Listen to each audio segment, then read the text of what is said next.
করে পাঠাবে, ठीक है। तुम लोग ये फिलअप करके भेजोगे, मैं जैसे कर रहा हूँ। ग्रुप में, ग्रुप में नहीं, मुझे भेज दो मेरा पर्सनल नंबर में, ग्रुप में तो डाउनलोड कर लेगा। तो एरिया एरिया लोकेलिटी खड़गपुर करो, CRE।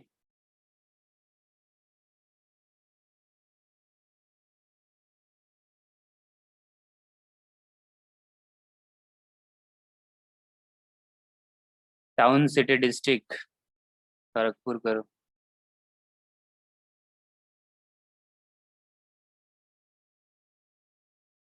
स्टेट,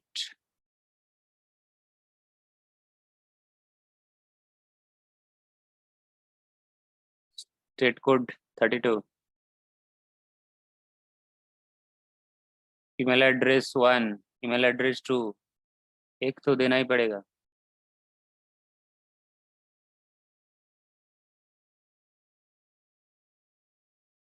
রুমিতের ইন্টারভিউ কেমন হচ্ছে? ইন্টারভিউ দিতে গিয়েছিল না তোমার, ওয়ান্ডার ইন বলে? হ্যাঁ স্যার গেছিলাম স্যার। তারপরে কি হলো? ইজি ছিল ইন্টারভিউ, ওর থেকে আমার হার্ড হয়। রেজাল্ট বেরিয়েছে না বেরোয়নি? বেরোয়নি? আমাকে ডাকেনি। কাকে নিয়েছে তোমাদের মধ্যে? ওই রোহন ভাইয়াকে নিয়েছে। আচ্ছা, না স্যার জুমটা ডাউনলোড করলাম, জয়েন করছি ল্যাপটপ।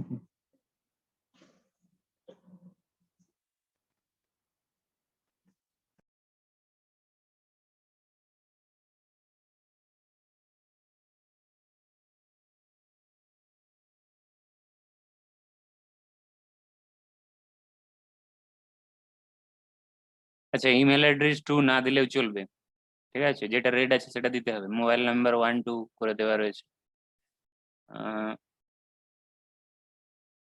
দেখো তোমাদের পরীক্ষাতে কিরকম থাকবে, পরীক্ষাতে থাকবে সব তোমার মতো ডেটা করে, তোমার মন মতো ডেটা ফিল আপ করতে হবে। তোমার মন মতো ডেটা ফিল আপ করে আইটিআর ফর্ম ফিল আপ করতে হবে, ঠিক আছে। তোমাকে কোশ্চেনটা দেখাচ্ছি কিভাবে রয়েছে, আগে বেসিক ডিটেলস গুলো ফিল আপ করে নি। এগুলো হচ্ছে বেসিক ডিটেলস, তো ফিল আপ করতে হবে। আচ্ছা, return filing after due date করবে।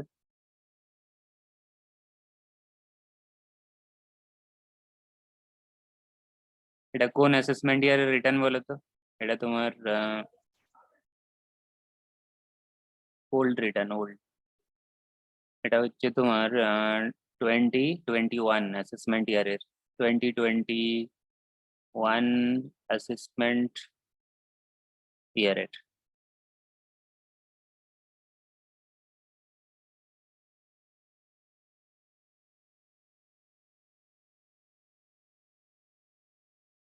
अच्छा,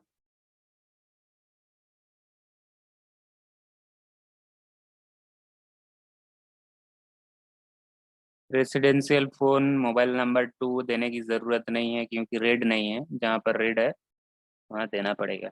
रेड लिखा है, रेड कलर का लिखा।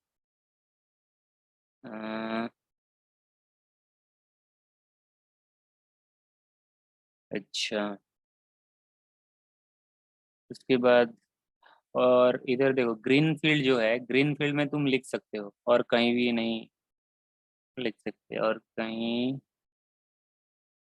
भी नहीं लिख सकते। इधर ग्रीन फील्ड देखो, सिलेक्ट एक है, सिलेक्ट ड्रॉप डाउन। क्या करोगे अगर क्वेश्चन में कुछ बोला नहीं गया गया है तो? रेसिडेंट बाय डिफॉल्ट क्या होना चाहिए, स्पेसिफिकली मेंशन नहीं है, तो क्या करोगे?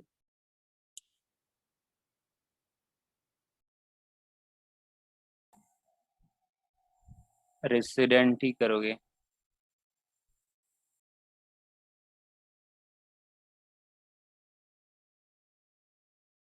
হ্যাং হয়ে গেছে, দাঁড়াও 1 মিনিট, কাজ করছি। রেসিডেন্ট সিলেক্ট করেছি।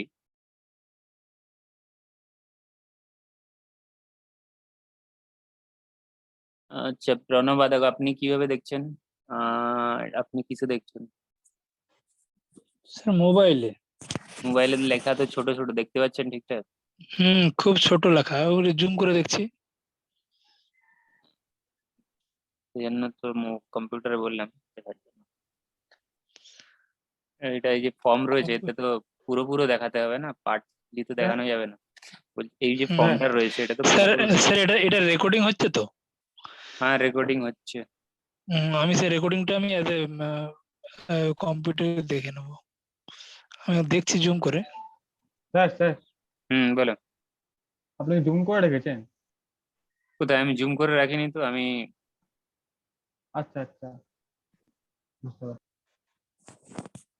আচ্ছা তাহলে নেক্সট গ্রিন ফিল্ড কোথায় আছে দেখো, নেক্সট গ্রিন ফিল্ড এখানে একটা সিলেক্ট রয়েছে। সিলেক্ট কি লেখা রয়েছে পড়ে দেখো। লিনোভো থেকে কে জয়েন করেছে? প্রমিত। না, আমার তো নিজের নাম আছে। अच्छा लिनोवो से कौन है? सर मैं सर बुद्धा सर। अच्छा बुद्धो, ठीक है।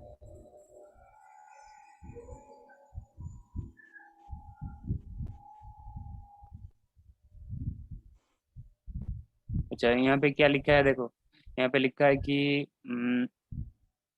अच्छा पहले नॉलेज ले लो। नॉलेज क्या है? नॉर्मली कब रिटर्न फाइलिंग किया जाता है? जब नॉर्मली कब रिटर्न फाइलिंग किया जाता है? जब तुम्हारा इनकम 2,50,000 से 2,50,000 से क्या होता है? ऊपर जो होता है। हाँ ऊपर होता है, और तब रिटर्न फाइलिंग किया जाता है, मैंडेटरी है। लेकिन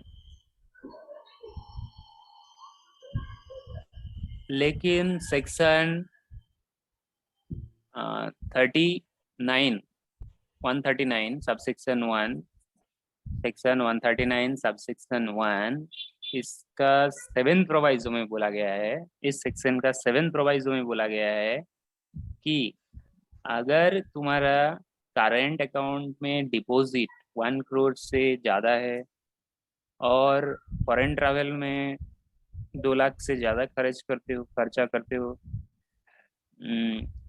या फिर इलेक्ट्रिसिटी बिल 1 लाख से ज़्यादा है तो रिटर्न फाइलिंग करना मैंडेटरी है। मैंने क्या बोला है कि अगर तुम्हारा इनकम 2,50,000 से ज़्यादा है तो रिटर्न फाइलिंग करना मैंडेटरी है, नॉर्मल रूल है, ठीक है, ये नॉर्मल रूल है। लेकिन तुम्हारा इनकम 2,50,000 से कम है, लेकिन तुम्हारा इनकम 2,50,000 से कम है फिर भी तुम्हें रिटर्न फाइलिंग करना पड़ेगा। तुम्हारा इनकम 2,50,000 से कम है फिर भी तुम्हें रिटर्न फाइलिंग करना पड़ेगा अगर अगर करंट अकाउंट में डिपॉजिट 1 करोड़ से ज़्यादा है ड्यूरिंग द ईयर, और फॉरेन ट्रैवल में तुम 2 लाख से ज़्यादा खर्चा करते हो, और इलेक्ट्रिसिटी एक्सपेंस में 1 लाख से ज़्यादा खर्च करते हो, ये तीनों में से कोई भी इवेंट होता है तो तुम्हें रिटर्न फाइलिंग करना मैंडेटरी है, even if your income less than 2,50,000। Understood? जी सर। ये तीनों में लिखा है देखो, तीनों लाइन में। फर्स्ट में बोला गया है कि तुम्हारे करंट अकाउंट में 1 करोड़ से ज़्यादा डिपॉजिट किए हो, 2 लाख से ज़्यादा फॉरेन ट्रैवल में खर्चा हुआ है, इलेक्ट्रिसिटी बिल में 1 लाख से ज़्यादा खर्चा हुआ है, ये 7th प्रोवाइजो में बोला गया है। क्या तुम 7th प्रोवाइजो में फॉल कर रहे हो? नहीं, मैं तो 7th प्रोवाइजो में फॉल नहीं कर रहा हूँ। मेरा तो इनकम 2,50,000 से ज़्यादा है, मेरा इनकम 2,50,000 से ज़्यादा है, तो तुम 7th प्रोवाइजो में रिटर्न फाइलिंग नहीं कर रहे हो, तो नो कर दो, नो। 7th प्रोवाइजो मतलब समझ रहे हो? तुम्हारा इनकम कौन सा सेक्शन का 7th प्रोवाइजो? कौन सा सेक्शन का 7th प्रोवाइजो? 139 सबसेक्शन 1, इस सेक्शन का 7th प्रोवाइजो में बोला गया है तुम्हारा इनकम 2,50,000 से कम है फिर भी तुम्हें रिटर्न फाइलिंग करना पड़ेगा अगर करंट अकाउंट में 1 करोड़ से ज़्यादा है डिपॉजिट की हो ड्यूरिंग द ईयर, और फॉरेन ट्रैवल में 2 लाख से ज़्यादा खर्चा की हो ड्यूरिंग द ईयर, और इलेक्ट्रिसिटी एक्सपेंस 1 लाख से ज़्यादा है ड्यूरिंग द ईयर, तीनों में से कोई भी इवेंट होता है तो रिटर्न फाइलिंग करना मैंडेटरी है। तो तुम 7 प्रोविजो के हिसाब से नहीं कर रहे हो, इसीलिए नो। अच्छा, आधार नंबर कितना डिजिट का होता है बोलो? 1 2 3 4 5 6 7 8 9 10 12টা হয় স্যার। 5 6 7 8 9 10 11 12 12 डिजिट। अगर अदर नंबर डाल रहे हो तो एनरोलमेंट आईडी देने की ज़रूरत नहीं है, एनरोलमेंट आईडी देने की ज़रूरत नहीं है। अच्छा, इधर आ जाओ। Next, do you want to claim benefit under section 115H? क्या तुम 115H इस सेक्शन का बेनिफिट लेना चाह रहे हो? इस सेक्शन किसके लिए है? जो प्रीवियस ईयर में, प्रीवियस ईयर मतलब पिछले साल जो नॉन रेसिडेंट थे उसके लिए 115H है। अगर वो पिछले साल जो पर्सन नॉन रेसिडेंट था, अगर वो इस साल रेसिडेंट हो जाता है तो उसे कुछ बेनिफिट मिलता है। क्या तुम ऐसे पर्सन हो जो कि प्रीवियस ईयर में नॉन रेसिडेंट थे, इस साल रेसिडेंट हो गए? नहीं, तो नो कर दो।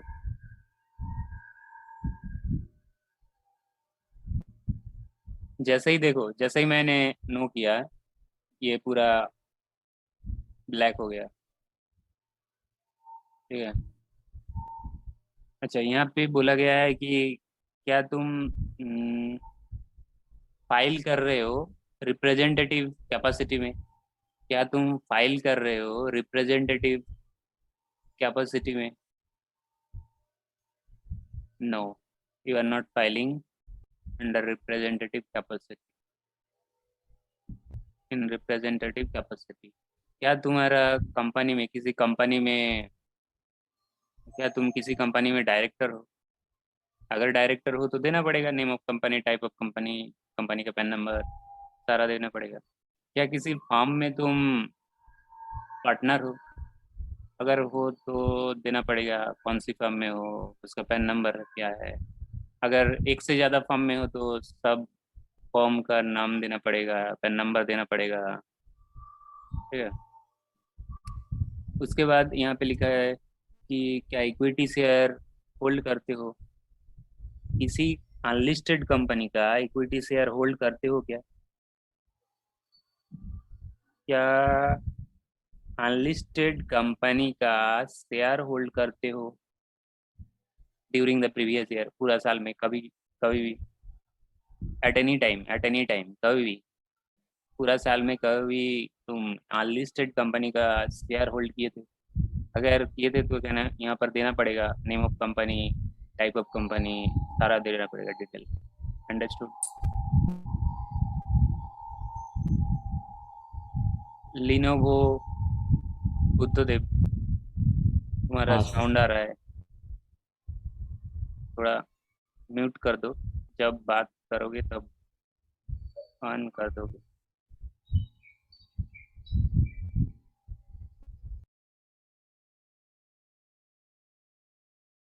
अच्छा,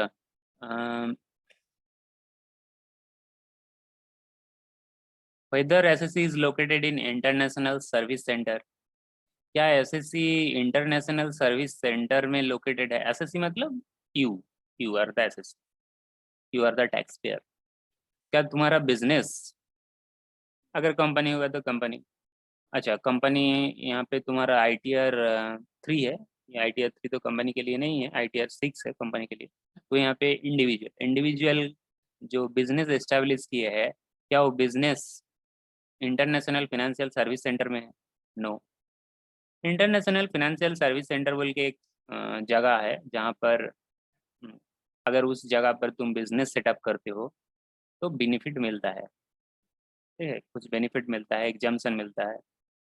तो तुम्हारा बिजनेस तो इंटरनेशनल फाइनेंशियल सर्विस सेंटर में नहीं है, नो करोगे। Are you liable to maintain accounts? क्या तुम्हें अकाउंट्स मेंटेन करना पड़ेगा? क्या तुम्हें अकाउंट्स मेंटेन करना पड़ता है? क्या आर यू लाइबल? लाइबल मतलब पड़ता है, पड़ेगा, बोलो। कब अकाउंट्स मेंटेन करना पड़ता है? बुक्स ऑफ अकाउंट्स सेक्शन 44 याद आ रहा है? सेक्शन 44 में क्या बोला गया था? कब अकाउंट्स मेंटेन करना चाहिए? अगर तुम्हारा टर्नओवर कितना होगा? बिजनेस प्रोफेशन हेडे पढ़ेছো? अगर तुम्हारा इनकम 50 लाख 50 लाख नहीं, 50 लाख नहीं, 25 लाख से ज़्यादा होता है तो अकाउंट दो चीज़ है, एक है अकाउंट्स मेंटेन करना और एक है ऑडिट करना। अकाउंट्स मेंटेन करने के लिए एक लिमिट है, ऑडिट करने के लिए अलग लिमिट है। अकाउंट्स मेंटेन करने के लिए तुम्हें देखना होगा कि मेरा टर्नओवर, तुम्हारा टर्नओवर प्रीवियस ईयर में कितना था। क्या तुम्हारा टर्नओवर प्रीवियस ईयर में 25 लाख से ज़्यादा है, या फिर इनकम देखना पड़ेगा। क्या इनकम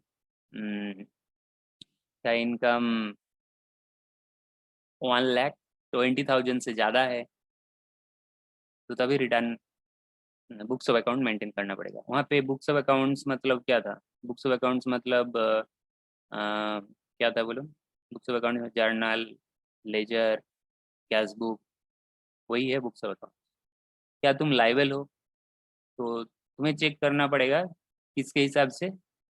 टर्नओवर के हिसाब से। हाँ, तुम बोलोगे कि हाँ मैं लाइबल हूँ। अच्छा, वो किसके हिसाब से करोगे? वो तुम करोगे तुम्हारा जो balance sheet profit and loss है उसके हिसाब से। अच्छा, मैं एक balance sheet profit and loss open कर लेता हूँ ताकि तुम्हें पता चले, उसके बेसिस पर करोगे तो।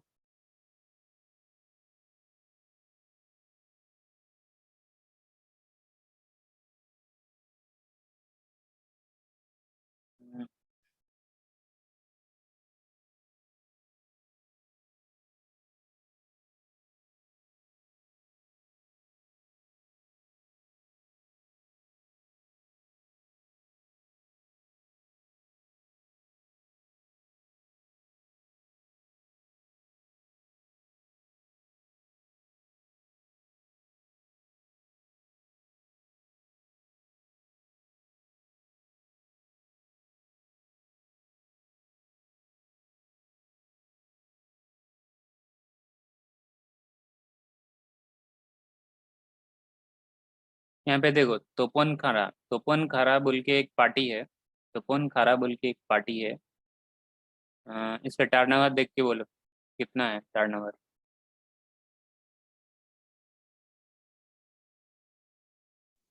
19 करो 61 लाख 71। क्या इसका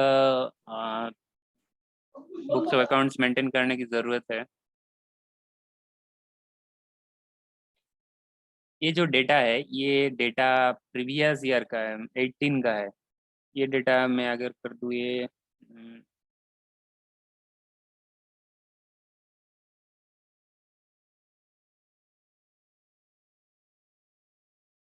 कर देते हैं। ये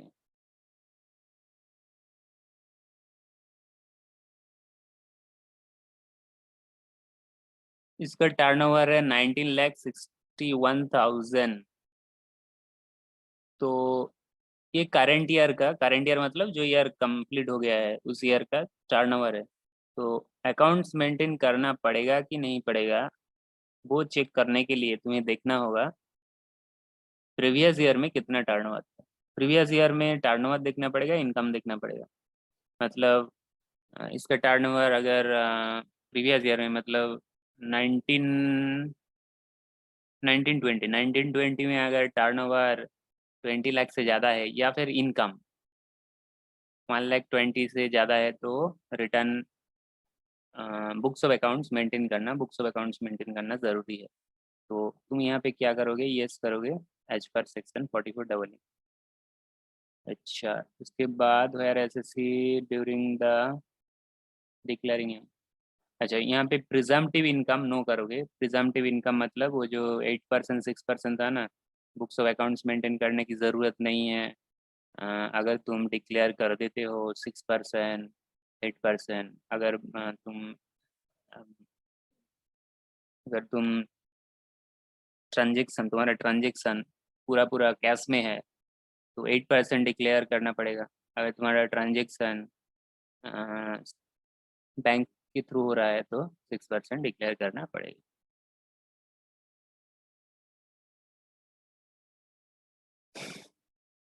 जब उसके बाद यहाँ पे बोलना पड़ेगा कि योर सेल्स और turnover exceeds 1 crore but does not exceed 5 crore.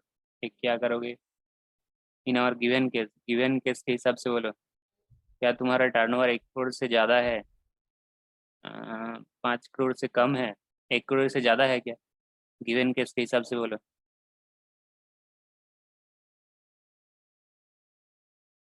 क्या 1 करोड़ से ज़्यादा है तुम्हारा टर्नओवर?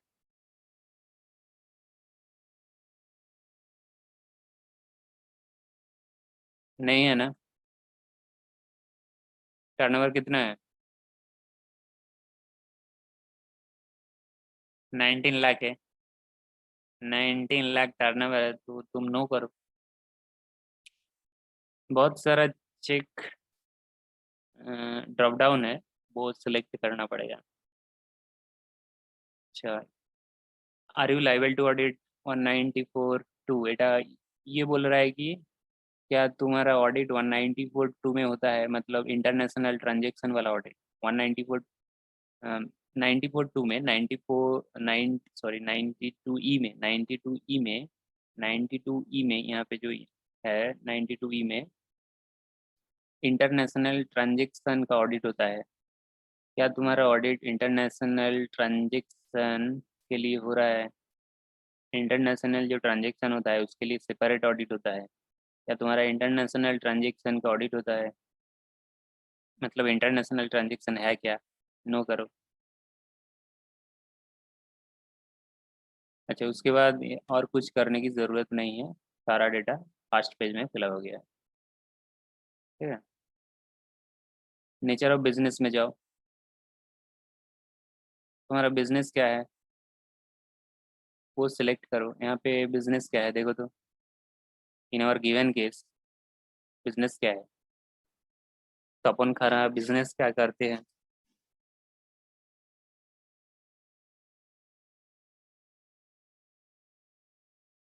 बोलो।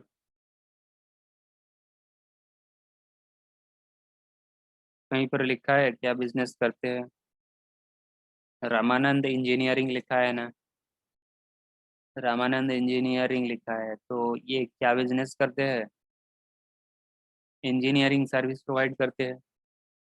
इंजीनियरिंग सर्विस प्रोवाइड करते हैं तो तुम्हें वहाँ पे सिलेक्ट करना पड़ेगा। ठीक है, कौन सा सेक्टर सिलेक्ट करोगे? बहुत सारा है बिजनेस।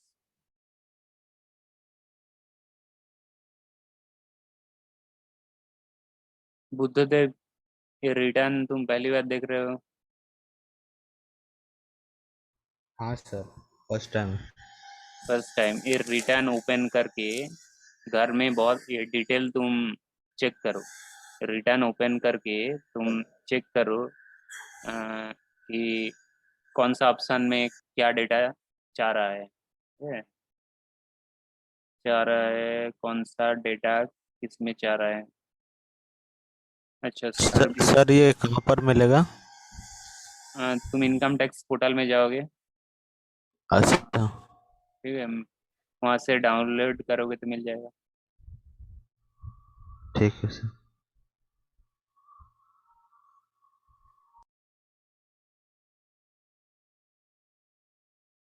बिजनेस का नाम क्या है? इंजीनियरिंग। यहाँ पे कहीं पर इंजीनियरिंग सर्विस लिखा है देखो तो।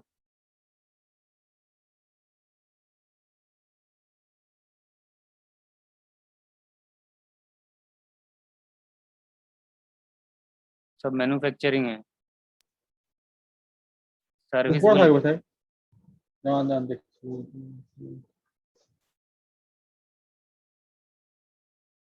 अच्छा, तुम्हें पहले ढूंढना पड़ेगा इंजीनियरिंग सर्विस किस में फिट होता है। किस में फिट होता है, कौन से सर्विस के साथ फिट होता है वो सिलेक्ट करना पड़ेगा। अदर सर्विस बोल के है तो देखो अदर सर्विस में वो लिख सकते हो, अंडरस्टूड। अदर बोल के एक है, अदर सिलेक्ट कर दोगे तो कुछ नहीं होगा, कर सकते हो। इधर देखो अदर सर्विस है, मिल गया ना। प्रोपाइटर का नाम ट्रेड नेम क्या है वहाँ पे देखो, ट्रेड नेम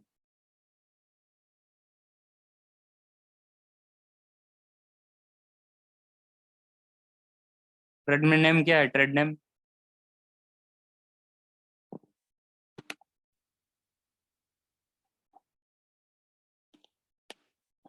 रामानंद इंजीनियरिंग है, रामानंद। अरे बिजनेस का नाम होता है ना ट्रेड नेम, प्रोपाइटर का तो नाम है उसके साथ साथ रामा।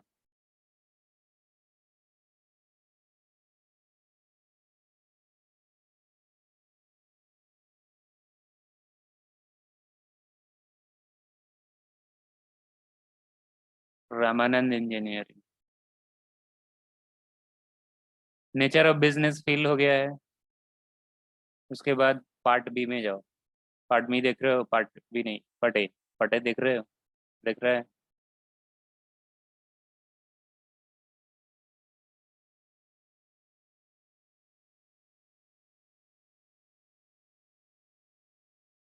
बीएस देख पा रहे हो, बीएस।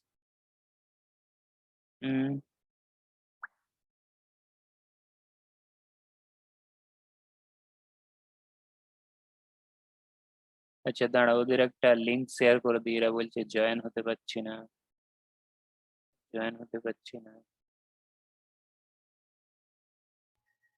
सर सब लोग का वही हो रहा है सर। क्या हो सर रहा मैं सर वही कनेक्टिंग बता रहा है, बहुत लेट हो रहा है कनेक्ट होने में।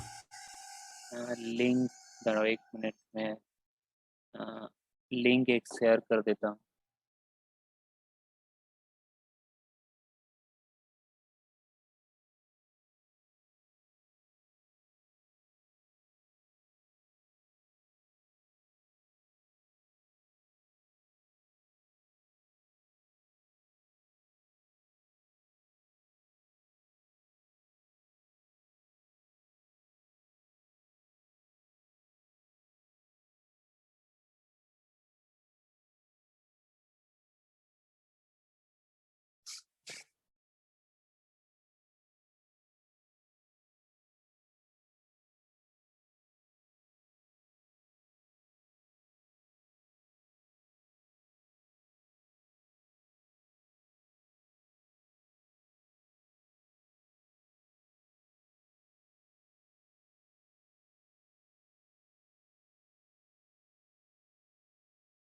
अच्छा तो नेचर ऑफ बिजनेस फिलअप कर लिया। उसके बाद नेचर ऑफ बिजनेस मतलब बिजनेस क्या करते हो, यही। वहाँ पे बहुत सारा ड्रॉप डाउन है, सिलेक्ट करना है और कुछ नहीं। अच्छा बैलेंस शीट में आ जाओ। बैलेंस शीट, बैलेंस शीट देख रहे हो, कैसा बैलेंस शीट है। इनकम टैक्स का जो बैलेंस शीट उन लोगों ने बना के रखा है, जो डेटा उन लोगों ने मांगे हैं, कैसे देखो। फर्स्ट प्रोपाइटर फंड है। अच्छा बैलेंस शीट देख कर बोलो, प्रोपाइटर फंड में कितना कंसिडर करोगे। बैलेंस शीट देख कर बोलो कितना कंसिडर करोगे। प्रोपाइटर फंड कितना है, बैलेंस शीट तो देखना आता है। तपन खाना का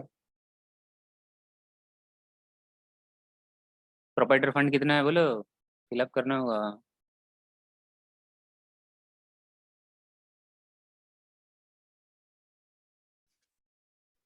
प्रमित सर बोलो। तो सर 20,498,744।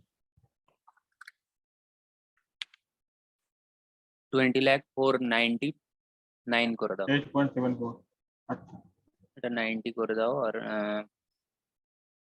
20 লাখ, তাহলে এখানে ফিল আপ করো ডেটা।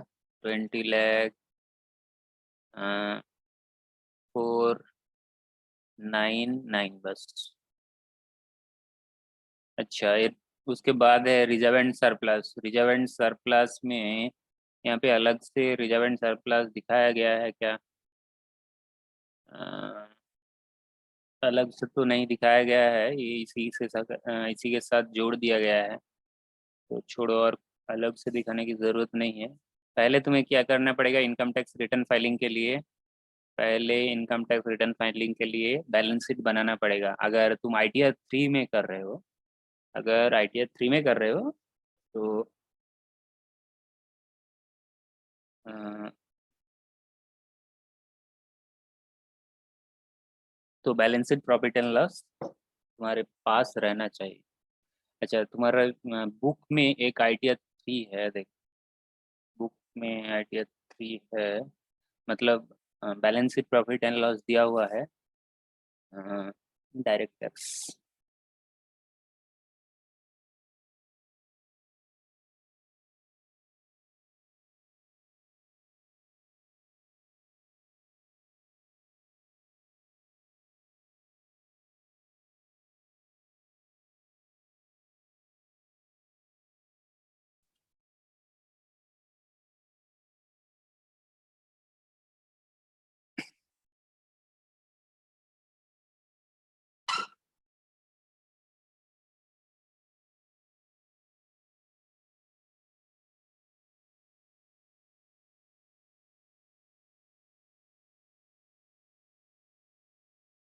देखो, किसान कुमार किसान कुमार बासु, किसान कुमार बासु, इसका क्या दिया हुआ है? इसका तो पूरा डिटेल दिया हुआ है, इसका घर कहाँ है, इसका फादर नेम क्या है, रेसिडेंशियल एड्रेस क्या है, डेट ऑफ बर्थ क्या है, पेन नंबर क्या है, ईमेल आईडी क्या है, पूरा डिटेल दिया हुआ है। ऑडिटर कैन कौन है, उससे उसका बुक्स ऑफ अकाउंट्स ऑडिट हुआ है, पल्लव मुखर्जी ऑडिटर है। उसके बाद प्रॉफिट एंड लॉस दिया हुआ है, प्रॉफिट एंड लॉस और बैलेंस शीट दिया हुआ है। अब हम लोगों ने क्या कर रहे हैं, बैलेंस शीट फिलअप कर रहे हैं ना, ठीक है? तो इसी अमाउंट को ले लो, इसी अमाउंट को ले लो। बैलेंस शीट में ये क्या है, प्रोपाइटर्स फंड है, 653,060, 653,060, 653,060, 653,060, ये तुम्हारा बुक में है, 653,060। अच्छा, देख कर बोलो। उसके बाद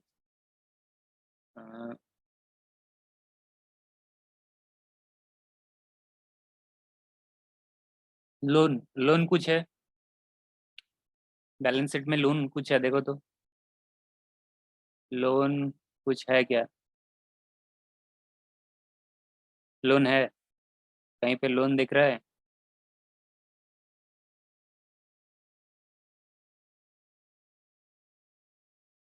लोन है क्या? क्रेडिटर है, क्रेडिटर कितना है? 3,70,700, 3,70,000, 17,700, 3,17,700।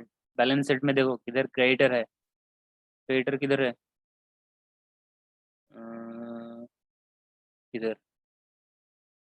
3,17,700, डन। अच्छा, बैलेंस शीट फिर देखो, ये दोनों तो हो गया है।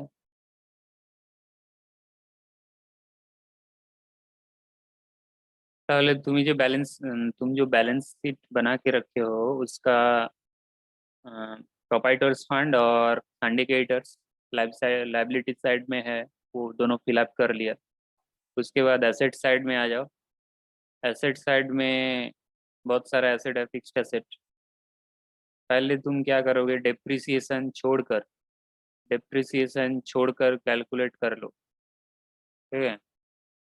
डेप्रिसिएशन छोड़कर इस साल का डेप्रिसिएशन छोड़कर कैलकुलेट कर लो, कितना फिक्स्ड एसेट है। इधर एक है, इधर एक है, नहीं नहीं, इसे नहीं कंसिडर करोगे।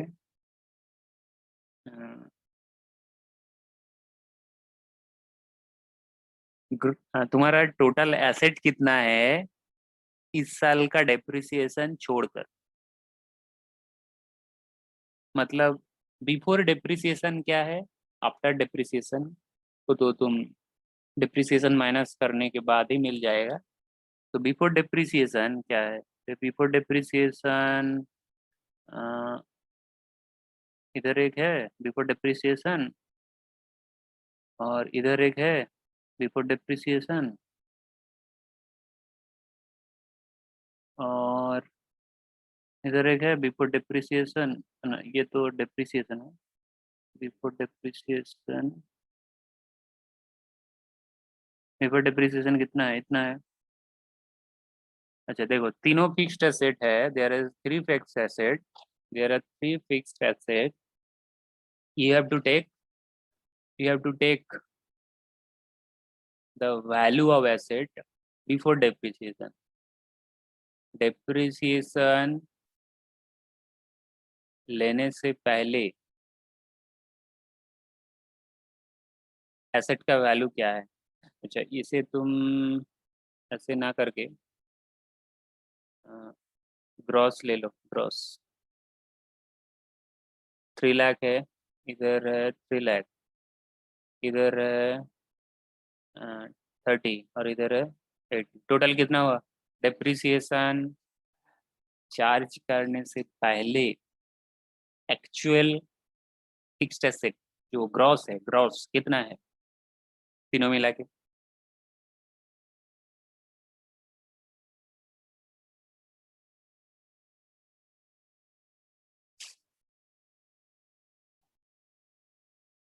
$4,10,000 है। 4,10,000 कहाँ पर लिखोगे? बैलेंस शीट में आ जाओ, इनकम टैक्स फॉर्म, तो इसका बैलेंस शीट। फिक्स्ड एसेट कहाँ दिख रहा है देखो? अच्छा, 4,10,000 ग्रॉस। डेप्रिसिएशन, डेप्रिसिएशन कितना है वो लिखना पड़ेगा। टोटल डेप्रिसिएशन कैलकुलेट करके बोलो। टॉप बिल्डिंग का टोटल डेप्रिसिएशन कितना है? How much is the total depreciation of सब बिल्डिंग? सब टोटल करके बोलो पूरा।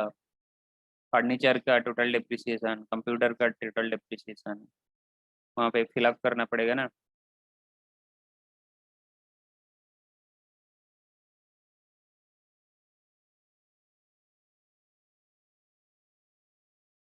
बोलो बोलो, कितना हो रहा है? सब बिल्डिंग का डेप्रिसिएशन कितना है टोटल? तो बिल्डिंग का डेप्रिसिएशन कितना है टोटल? 30, 27, और फर्नीचर फिटिंग का टोटल डेप्रिसिएशन कितना है? 3,000, 27,000 एंड 27,000, 2,700 है। अच्छा, उसके बाद कंप्यूटर ले लो। कंप्यूटर का टोटल डेप्रिसिएशन क्या है? फर्स्ट डेप्रिसिएशन 48,000, उसके बाद 19,200,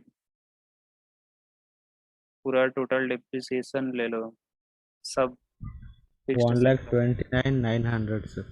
हाँ, तो टोटल करके कहाँ लिखोगे? इधर कॉलम देखो, ग्रॉस ब्लॉक से माइनस करोगे डेप्रिसिएशन टोटल 129,900।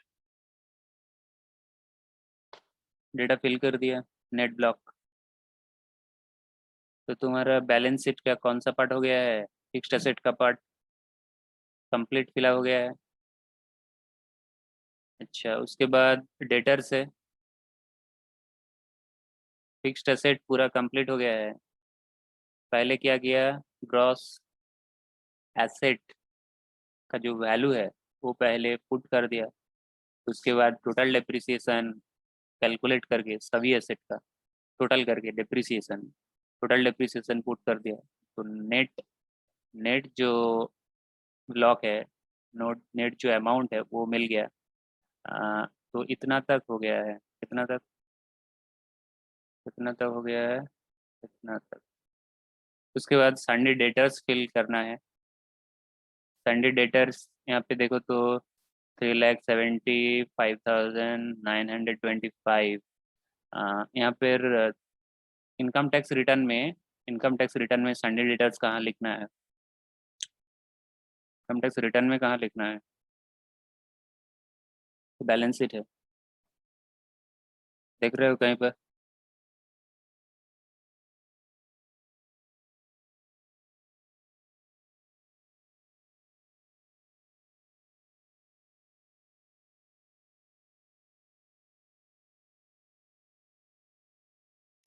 सर 2 में है सर, सन्डे डेटर।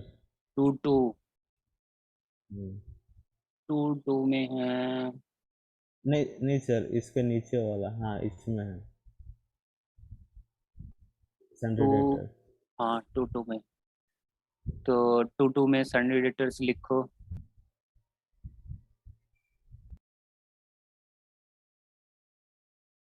टू में संडे डेटर्स लिखो, कितना था? 375,925। 375,925।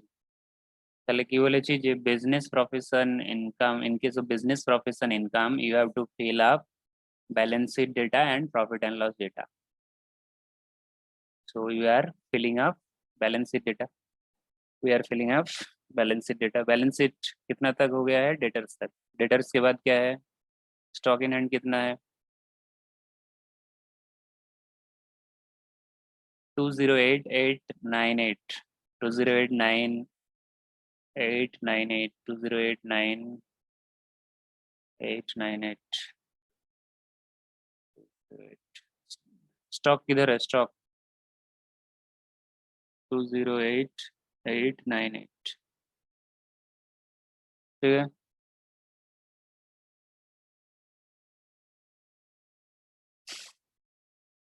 Cassette bank, cash in hand, cassette bank में कितना है? 19,285। 19,285।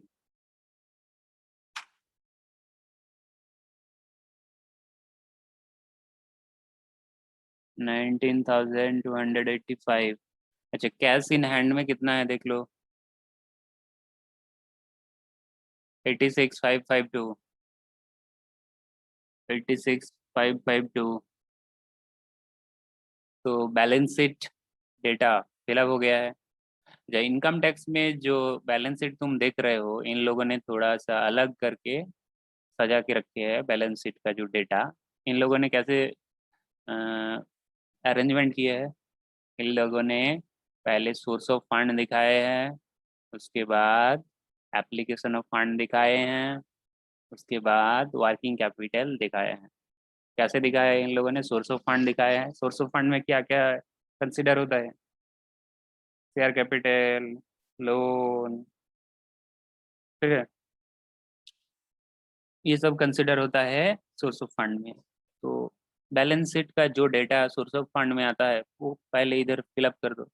उसके बाद एप्लीकेशन ऑफ फंड में आ जाओ। एप्लीकेशन ऑफ फंड में फिक्स्ड एसेट होता है, इन्वेस्टमेंट होता है, वो डेटा फिलअप कर दो।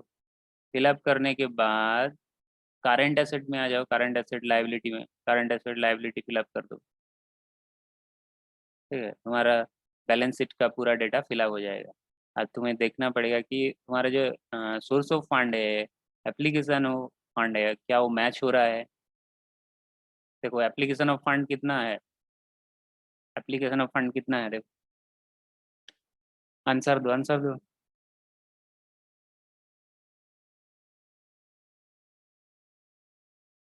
एप्लीकेशन ऑफ फंड कितना है देख कर बोलो। एप्लीकेशन ऑफ फंड मतलब फिक्स्ड एसेट का टोटल और current asset minus current liability का टोटल, मतलब वर्किंग कैपिटल का टोटल। वर्किंग कैपिटल और फिक्स्ड एसेट मिला के है एप्लीकेशन ऑफ फंड, मतलब फिक्स्ड एसेट और करंट एसेट से करंट लायबिलिटी माइनस करके जो आ रहा है वही है application of fund. Application of fund कितना है बोलो, फॉर्म में देख कर बोलो, फॉर्म में तो लिखा है ना।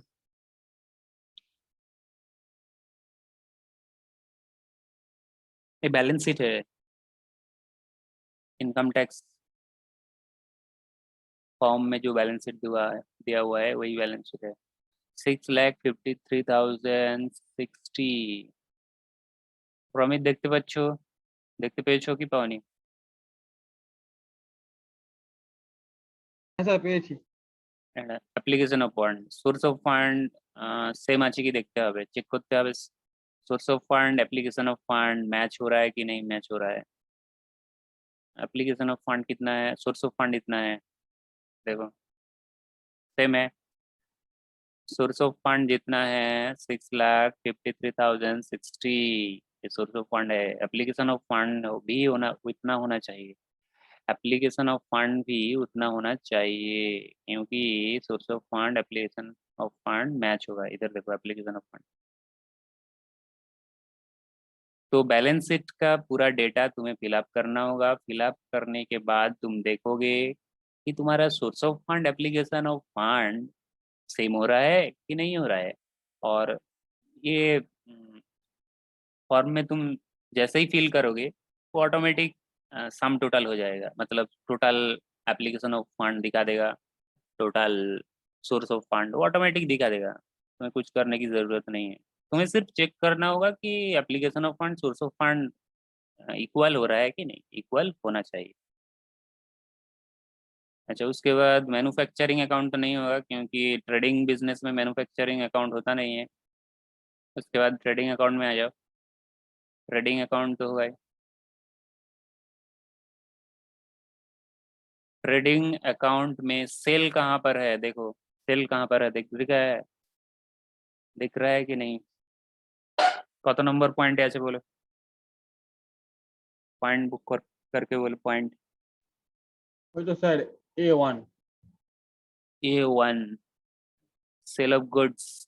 तो तुम्हारा जो प्रॉफिट एंड लॉस तुमने बना के रखे हैं इनकम टैक्स फाइलिंग के लिए, तो उसमें जाओ, उसमें तुम्हारा बुक में दिया हुआ है, उसमें चले जाओ। सेल्स, सेल्स सेल्स इतना है। हाँ, क्या करते हैं, ड्रग स्टोर है, किसान ड्रग स्टोर मतलब गुड्स ही है, मतलब गुड्स ही है, ड्रग स्टोर है ना, ड्रग हाउस, ड्रग हाउस। 145 1,45,00,000 11,102 1,45,000 11,102। ठीक है, तो ये डेटा फिल हो गया है। उसके बाद ओपनिंग स्टॉक देखो, ओपनिंग स्टॉक लिखने की जगह कहाँ पर है, पहले ढूंढो कहाँ पर है, लिखोगे जो पहले से ढूंढ लो कहाँ पर है ओपनिंग स्टॉक, लिखने की जगह कहाँ पर है, ओपनिंग स्टॉक, ओपनिंग स्टॉक दिख रहा है कहीं पे, ढूंढो। Sir 7 sir. 7 7 टिक, हाँ 7 में लिखो ओपनिंग स्टॉक 1,573,52 1 52 1,56,000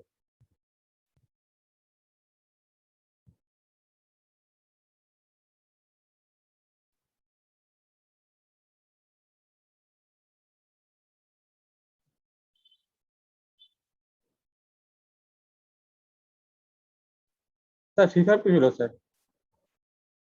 352। अच्छा, क्लोजिंग स्टॉक देख पा रहे हो कहाँ पर लिखना है, ट्रेडिंग अकाउंट का कत नंबर पॉइंट, স্যার 5 5 5 पॉइंट।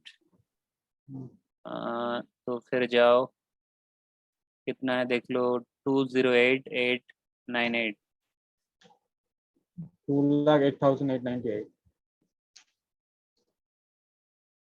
898 98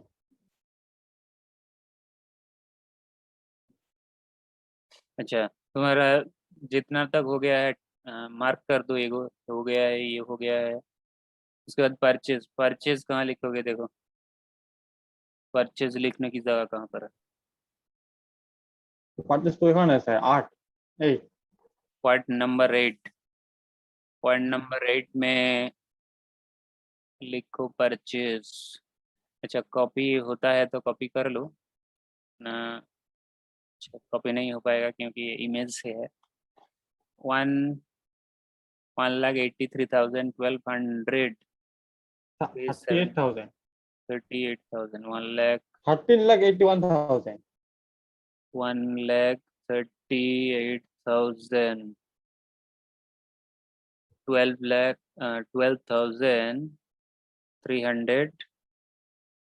12,397। अच्छा परचेज हो गया है, टिक कर दो। उसके बाद कैरेज इनवर्ड देखो किधर है, पर कैरेज इनवर्ड किधर है देखो। ওই তো স্যার 9 का 1 9.1 22,000 था 22,000 22,411 411 411 411 20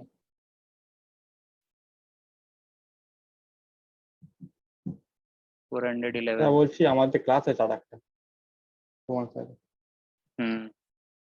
ঠিক আছে দাঁড়াও এটা আমি তাহলে আজ কতদূর পর্যন্ত করে নিলে? ট্রেডিং অ্যাকাউন্ট পর্যন্ত করে নিলে, গ্রস প্রফিট পর্যন্ত। দেখো গ্রস প্রফিটটা বেরিয়ে গেছে। গ্রস প্রফিট কোথায় বেরিয়েছে? এই যে বেরিয়েছে নিচে পয়েন্ট নাম্বার 12তে দেখো। হ্যাঁ স্যার বেরিয়ে গেছে তাহলে তোমরা কি করবে? প্রফিট অ্যান্ড লস অ্যাকাউন্টটা বানাবে বাড়ির থেকে। আমি এটা শেয়ার করে দিচ্ছি, ঠিক আছে? পুরো ফিল আপ পাঠাবেন তো আপনি না ক্লিনটা পাঠাবেন আমি যে কোশ্চেনটা রয়েছে, কোশ্চেনটা তোমাদের বইতে রয়েছে, এটা তো পাঠানোর দরকারই নেই। ঠিক না আছে? না মানে যেটা করেছেন আপনি এক্সেল শিটটা আপনি এটা বানালেন এক্সেল শিটটাই পাঠিয়ে দিচ্ছি। এরপরে পুরো তোমরা ডাটা ফিল আপ যেটা করা আছে হ্যাঁ ডেটা ফিল আপ করা রয়েছে, এটা পাঠিয়ে দিচ্ছি। তোমরা প্রফিট অ্যান্ড লসটা করবে এরপরে। ঠিক ঠিক আছে, আছে ঠিক আছে, ঠিক আছে। তোমাদের পরের ক্লাস আছে, চলো। ট্রেডিং অ্যাকাউন্ট, ট্রেডিং অ্যাকাউন্ট থেকে অটোমেটিক আপনার ট্রেডিং অ্যাকাউন্টের যে প্রফিট সেটা চলে গেছে অটোমেটিক। এই প্রফিটটা অটোমেটিক চলে গেছে প্রফিট অ্যান্ড লস অ্যাকাউন্টে, যেমন সিডিভিডি হয় না, সিডিভিডি হয় না, সে অটোমেটিক চলে গেছে। ট্রেডিং থেকে প্রফিট লস হয়ে যাবে অটোমেটিক। আইটিআর ফর্ম সফটওয়্যার, এটা সফটওয়্যার তো অটোমেটিক চলে গেছে টাকা। এরপর তাহলে আমার তো গ্রস প্রফিট চলে গেছে প্রফিট অ্যান্ড লসে। আমাকে ডিসকাউন্ট বসাতে হবে। ডিসকাউন্ট দেখুন কোথায় আছে, ডিসকাউন্ট দেখুন কোথায় রয়েছে।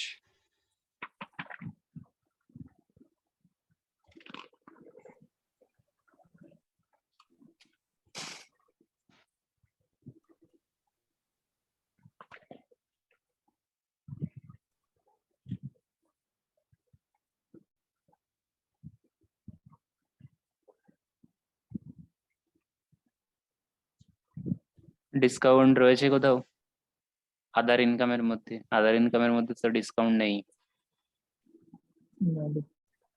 তো এখানে লিখে দিতে হবে। যেটা নেই সেটা লিখে দিতে হবে। Serial number 1 discount. এখানে দেখুন গ্রস প্রফিট রয়েছে, তারপরে আদার ইনকাম এগুলো রয়েছে। এর মধ্যে কি ডিসকাউন্ট রিসিভ কোথাও দেখতে পাচ্ছেন? না দেখতে না। তাহলে এখানে লিখে দিতে হবে কত টাকা।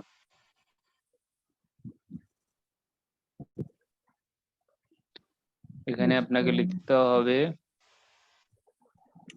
9,348, এই যে ডিসকাউন্ট রিসিভ রাইট হ্যান্ড সাইডে রয়েছে গ্রস প্রফিটের পরে 9,348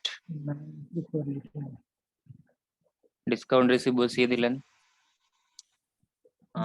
এরপরে আর কি আছে দেখে নিন।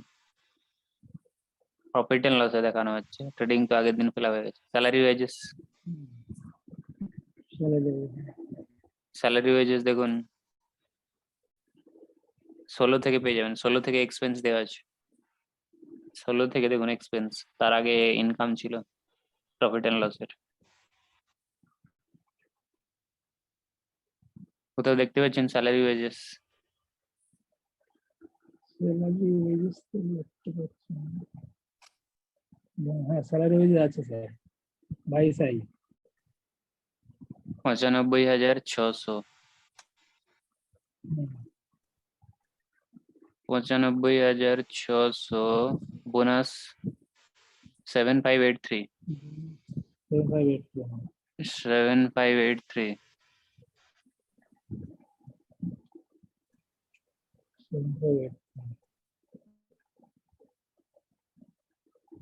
মেডিকেল এক্সচেঞ্জ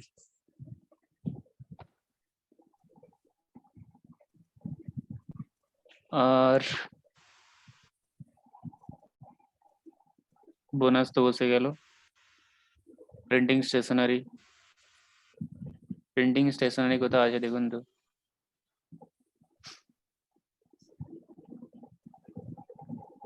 লেখা নেই, না থাকলে কোথায়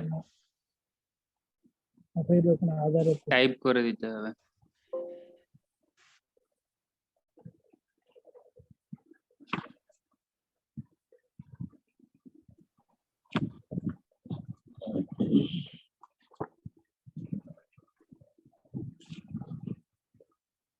প্রিন্টিং অ্যান্ড স্টেশনারি, এই অ্যান্ডটা দেওয়া যাবে না কারণ সাপোর্ট করে না এই সফটওয়্যারে। কত আছে? 15,700, 15,700।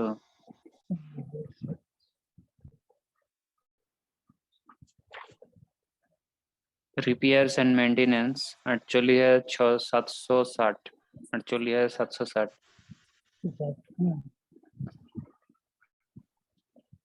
কোথায় আছে দেখুন?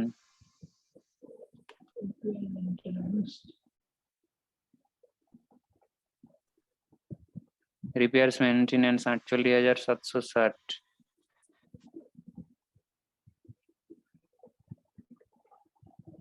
এই যে দেখুন রিপেয়ার টু বিল্ডিং রয়েছে, বিল্ডিং মেশিন, এখানে কোনটা তো বলেনি, জাস্ট রিপেয়ার বলেছে, তো আপনি তাহলে যে কোনো জায়গায় বসাতে পারেন।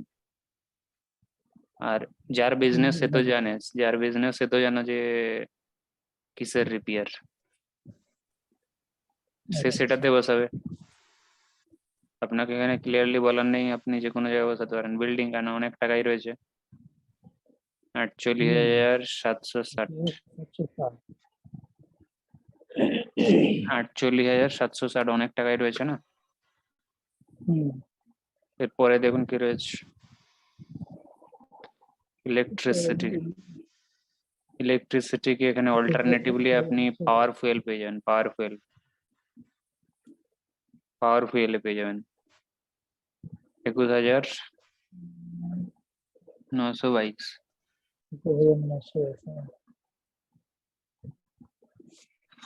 আপনি বইতে ওটা পেয়েছেন কি?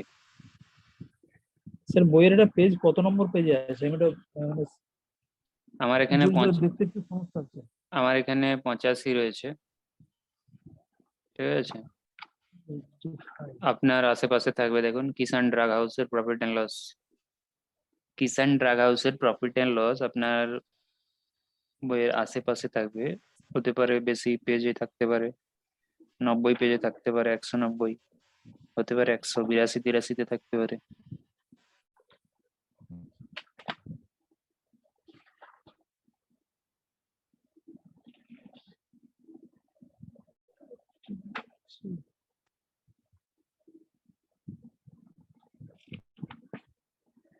এটা হচ্ছে কিষান কুমার, হ্যাঁ স্যার পেয়েছি,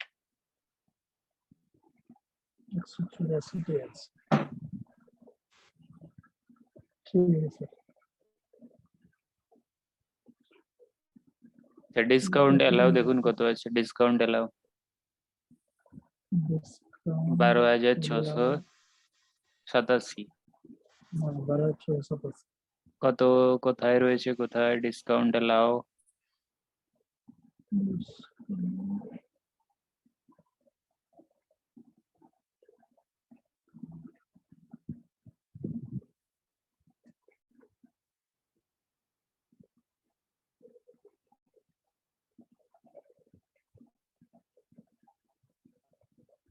আচ্ছা ডিসকাউন্ট অ্যালাউ যদি না থাকে কি করতে হবে? সে একই ডিসকাউন্ট রিসিপ্টের মতো ওরকম লিখে দিতে হবে। ডিসকাউন্ট allowed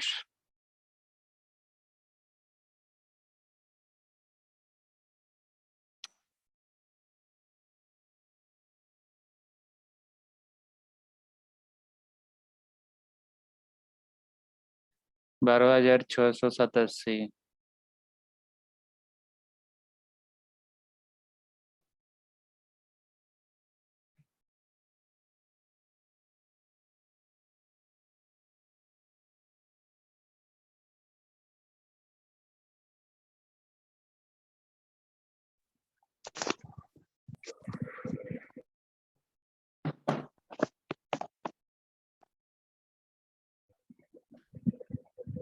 আচ্ছা ওর পরে দেখুন কি আছে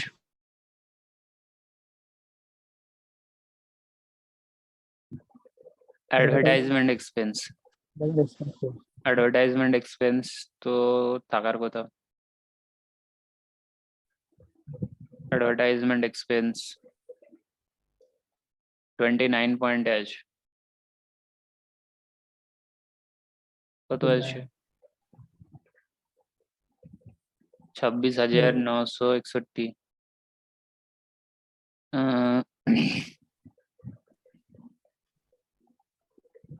advertisement expense 26,981 981 না 681 ছিল 961 961 एडवर्टाइजमेंट के बाद टेलीफोन एक्सपेंस बुद्धदेव का लेट कीमत ना टेलीफोन चार्जेस 20 टेलीफोन चार्जेस कहाँ देखो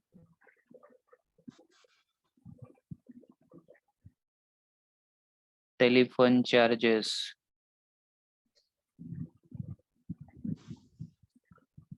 टेलीफोन चार्जेस पॉइंट नंबर कितना में है 37 में है 37 कितना है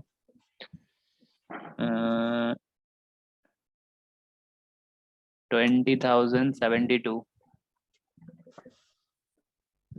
अच्छा उसके बाद बैड डेब्ट्स 3,200 बैड डेब्ट देखो इधर है पॉइंट नंबर 47 में है ना 47 में है ना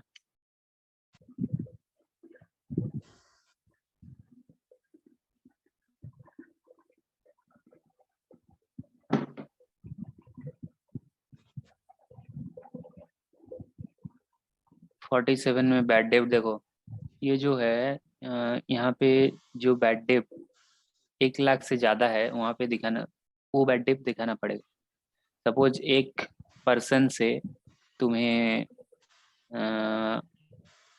1,50,000 मिलना था लेकिन उसने पे नहीं किए वो बहुत साल हो गया है अभी तक पे नहीं किए तुमने डिसाइड किया कि वो बैड डेब्ट हो गया है तो वो कहाँ पर दिखाओगे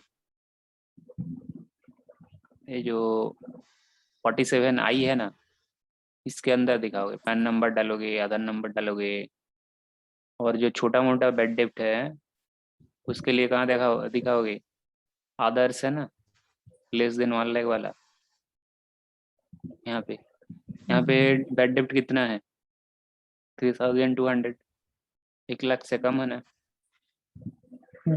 अगर किसी पर्सन से बैड डेब्ट हो जाता है वो बैड डेब्ट 1 लाख से ज्यादा है तो यहाँ पे दिखाओगे उसका पैन नंबर डालोगे आधार नंबर डालोगे कितना बैड डेब्ट हुआ है सब कुछ डालोगे ठीक है স্যার প্যান নাম্বার আধার নাম্বার কার হবে পার্টি যার ব্যাড ডেপ্ট হয়ে গেছে যে আপনাকে টাকা দিতে পারেন তারই নামে তো আপনার ব্যাড ডেপ্ট করছেন যে ওটা আমাকে টাকা দিতে পারেন আমি ধরে নিচ্ছি ব্যাড ডেপ্ট যে টাকা দিতে পারেন তারই তারই প্যান নাম্বার আধার নাম্বার কারণ আপনি যে ব্যাড ডেপ্ট বলে দিচ্ছেন, আপনি ব্যাড ডেপ্ট বলে কি করছেন, আপনি বিজনেসের ছাড় নিয়ে নিচ্ছেন। ব্যাড ডেপ্ট মানে কি লস, আপনার তো প্রফিট Loss. কমে যাবে। তো গভর্নমেন্ট হুম। চাইছে, ইনকাম ট্যাক্স ডিপার্টমেন্ট চাইছে, সেটা কি জেনুইন ব্যাড ডেপ্ট? তার জন্য ওরা কি চাইছে, প্যান নাম্বার চাইছে, বলে প্যান নাম্বার দিন। যে হ্যাঁ, পার্টির কাছ থেকে আপনি টাকা পেতেন সেটা যদি সে যদি না দিতে পারে, তাহলে আপনি বলছেন যে ব্যাড ডেপ্ট হয়ে গেছে, বহুদিন থেকে টাকা পড়ে আছে, দেয়নি, আর টাকাও দেবে না, আমি ধরে নিয়েছি। তো তার প্যান নাম্বারটা দিতে হবে, আধার নাম্বারটা দিতে হবে, কত টাকা সে দিতে পারে না। এই জায়গাটাতে তখনই আসবে যদি 1 লাখের উপরে তার কাছে পেতেন। হ্যাঁ। আর এর পরে নিচে যে রোমান 2টা দেখতে পাচ্ছেন, এখানে যদি প্যান নাম্বার না থাকে তাহলে তার পুরো বাড়ির অ্যাড্রেস দিতে হবে। প্যান নাম্বার দিয়ে দিলে বাড়ির অ্যাড্রেস দেওয়ার দরকার নেই, ঠিক আছে। হুম। প্যান নাম্বার যদি তার থাকে তাহলে উপরে কভার হয়ে যাবে, উপরে এই জায়গাটা প্যান নাম্বার মানে যদি। বড় পার্টির ক্ষেত্রে বড় পার্টির ক্ষেত্রে যদি প্যান নাম্বার থাকে তাহলে উপরটা হয়ে গেল, যদি তার প্যান নাম্বার না থাকে তাহলে ওই নিচের এই কালামগুলো দিতে হবে, হ্যাঁ, তার অ্যাড্রেস পুরো দিতে হবে, তার বাড়ি তার কোথায়। পুরো ফুল অ্যাড্রেস। হ্যাঁ, হুম। ঠিক আর আছে। যদি 1 লাখের কম হয় তাহলে কোনো কিছুই দেওয়ার দরকার নেই, জাস্ট অ্যামাউন্টটা বসিয়ে দিতে হবে। ঠিক আছে। 1 লাখের কম হয় বলতে যাদের কাছ থেকে টাকা পাবেন, সবাইয়ের কাছ থেকে ধরুন 3জন ব্যাড ডেপ্ট হয়ে গেছে, 3জনের টাকা প্রত্যেকেই, কারো কাছে আপনি 50,000 পেতেন, কারো কাছে হয়তো 40,000 পেতেন, কারো কাছে হয়তো 30,000 পেতেন, মানে সবই 1 লাখের নিচে আছে। হুম। তো এইখানে দেবেন এই যে, আর লেস দেন 1 লাখ আছে না? Less than 1 lakh. হ্যাঁ, এখানে নাম অ্যাড্রেস কিছু দেওয়ার দরকার নেই, প্যান কার্ডের প্যান নাম্বারও দেওয়ার দরকার নেই। ওটা স্যার তিনটে একসঙ্গে বসে দেওয়া যাবে না আলাদা আলাদা? না না, একসঙ্গেই দেবেন। এখানে কোথায় জায়গা আছে দেখতে পাচ্ছেন, নাম না, নেই। কারুর লেখার জায়গা আছে, একসাথে যোগ করে বসিয়ে দেবেন। কিন্তু ঠিক আছে। ইন্ডিভিজুয়ালি যেন 1 লাখের কম হয়, ঠিক আছে। যদি একজনের কাছে থেকে আপনার 1 লাখের বেশি পাওনা ছিল কিন্তু ব্যাড ডেপ্ট হয়ে গেছে, তখন তো উপরে নাম দিয়ে প্রত্যেকের নাম দিতে হবে। তখন হ্যাঁ, প্যান হ্যাঁ, নাম্বার হ্যাঁ, থাকলে প্যান তারপরে নাম্বার, আর এখানে অ্যাড্রেসের ব্যাপার থাকলে, প্যান না থাকলে অ্যাড্রেস দিয়ে দিতে হবে, ঠিক আছে। এসে যা দেখুন ঠিক আছে। কাছে অ্যামাউন্ট রয়েছে, অ্যামাউন্টের কলাম রয়েছে। सर एक तो डाउट था सर, जैसे हाँ, आप बोले अभी, जैसे ये जो अदर्स में जो 1 लाख से कम हो रहा है, तो फिर मतलब टोटल करके इसमें बैठा देंगे, तब उसको कैसे पता चलेगा सर? हम हमारे पास वो 5 पार्टी 6 पार्टी कितना जन का बैड डेट हुआ है, वो कैसे पता चलेगा? वो तो पता नहीं चलेगा जब तुम्हें बुक्स ऑफ अकाउंट्स डिमांड करेंगे इनकम टैक्स डिपार्टमेंट, तब पता चलेगा, ठीक है। यहाँ पे जो तुम सैलरी डाले हो ना, प्रिंटिंग स्टेशनरी, ये कैसे पता चलेगा कि तुम्हारा खर्चा 15,700 हुआ है, उससे कम भी हो सकता है ना, हाँ तो तुम ज्यादा भी डाल सकते हो। तो सर, इसके लिए जब तुम्हें बुक्स ऑफ अकाउंट्स डिमांड करेंगे, बुक्स ऑफ अकाउंट्स मतलब अगर तुम टैली में मेंटेन करते हो तो तुम्हें टैली का बैकअप फाइल देना पड़ेगा, ठीक है। हाँ अगर तुम मैनुअली में मेंटेन करते हो, मैनुअल, तो पूरा बुक्स ऑफ अकाउंट्स लेके जाना पड़ेगा उठाकर। और उसके साथ साथ उसमें क्या रहेगा, उसमें तो सिर्फ जर्नल एंट्री रहेगा ना, उसके साथ साथ भाउचर भी तो देना पड़ेगा। तुम्हारा जो प्रिंटिंग स्टेशनरी खर्चा हुआ है 15,700, उसका तो डॉक्यूमेंट रहेगा, परचेज की हो, वो भी दिखाना पड़ेगा। ये कब होता है, ये जब तुम्हें बुक्स ऑफ अकाउंट्स डिमांड करते हैं, मतलब मंगवाते हैं कि तुम्हारा पूरा डिटेल लेकर आ जाओ। इनकम टैक्स ऑफिसर जिस एरिया में तुम रहते हो, मैंने मतलब जिस असेसिंग ऑफिसर के अंडर तुम फॉल कर रहे हो, वो बुला सकता है तुम्हें ऑफिस में, ठीक है। पूरा बिल वाउचर लेके जाना पड़ेगा, उसे स्क्रूटिनाइज बोला जाता है, स्क्रूटिनी। Okay sir. सर और एक बात कहना था, जैसे वहां पर अदर्स में लिखे थे 1 लाख तक ही मतलब लिख सकते हैं, उसके उससे ज्यादा हुआ तो सर? नहीं नहीं, 1 लाख तक ही नहीं, एक पार्टी का 1 लाख से ज्यादा नहीं होना चाहिए। अच्छा सब पार्टी मिला के 1 लाख से ज्यादा हो सकता है, लेकिन अच्छा एक पार्टी का 1 लाख से ज्यादा है तो ऊपर में डालो, इधर पैन नंबर देके अच्छा अच्छा, मतलब उसके लिए सेपरेट है। सेपरेट है, क्योंकि वो अमाउंट ज्यादा है ना, इसीलिए पार्टी वाइज देना पड़ेगा हर पार्टी का। 1 लाख से ज्यादा होगा इधर, ठीक है। और पैन कार्ड नहीं है तो नीचे डालो, इधर पूरा एड्रेस डालो। Okay sir.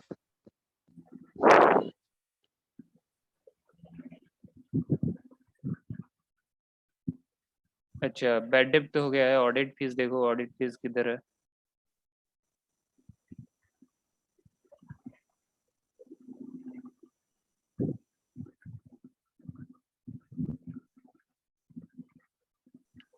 ऑडिट फीस बोल के कहीं दिख रहा है? Audit fees 48 45 number, serial number 45 में ऑडिट फीस कितना है? 35,618, 35,618। इसमें क्या लिखोगे? अच्छा, लिखने की तो डेटा पुट हो गया है, उसके बाद देखो क्या है। जनरल एक्सपेंस क्या करना पड़ेगा? लिखना पड़ेगा। जनरल एक्सपेंस क्या करना पड़ेगा? लिखना पड़ेगा। क्यों लिखना पड़ेगा? क्योंकि इधर जनरल एक्सपेंस का कोई नहीं है, कुछ नहीं है।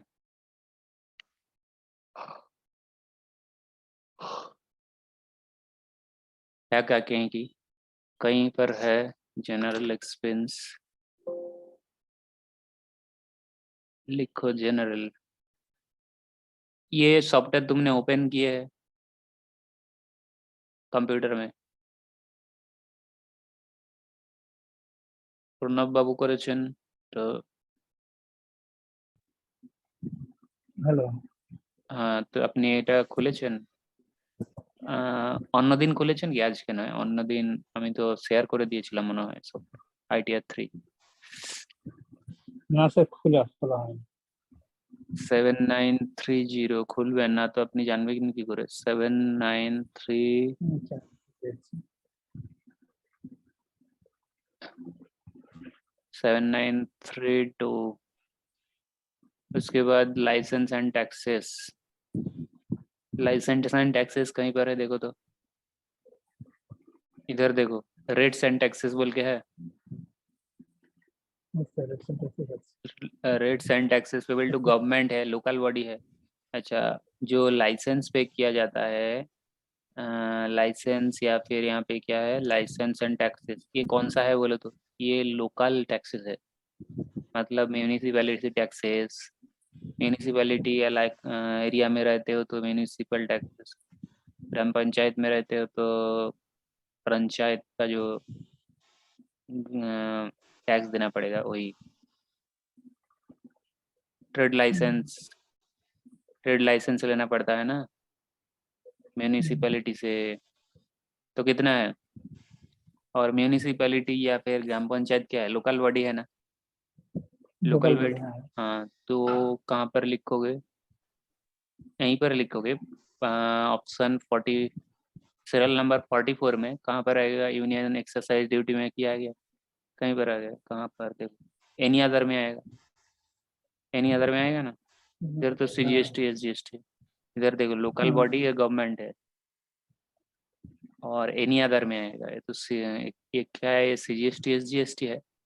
नहीं है ना,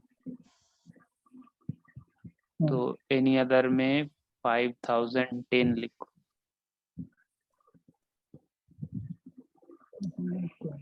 हाँ, अच्छा, बैंक इंटरेस्ट, इंटरेस्ट तो इंटरेस्ट के लिए तो सेपरेट रहना चाहिए। देखो कहाँ पर है क्या,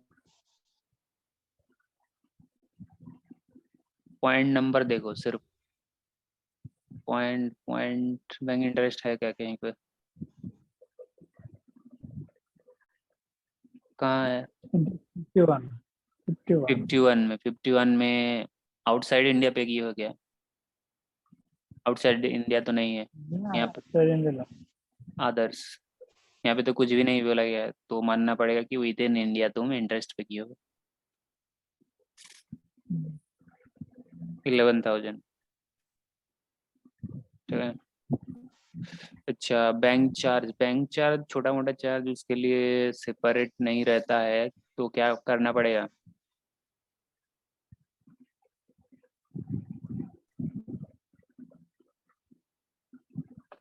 लिखना पड़ेगा कितना?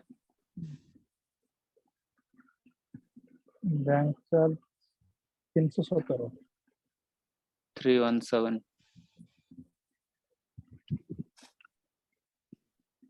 Carriage outward, carriage outward.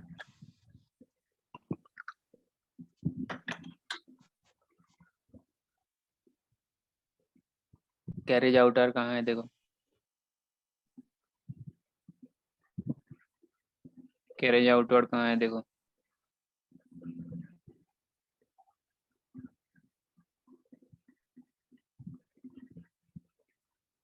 ये देखो फ्रेट आउटवर्ड है ना, फ्रेट बोल आउटवर्ड बोल के आप वहीं पे ही लिखो कितना है। 8227, 8,227। ठीक है। उसके बाद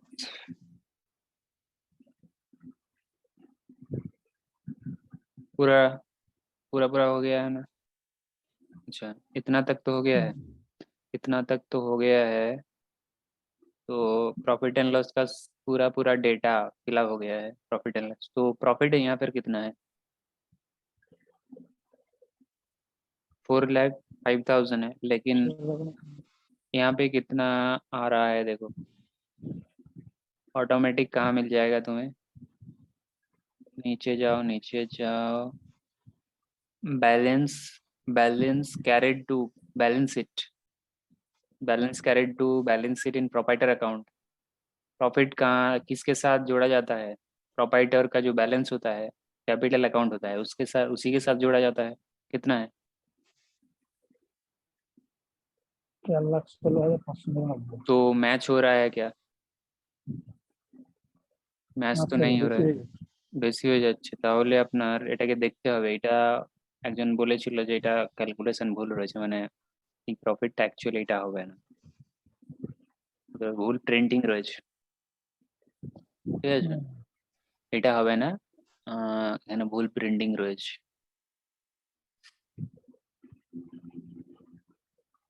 তো তাহলে অ্যাজ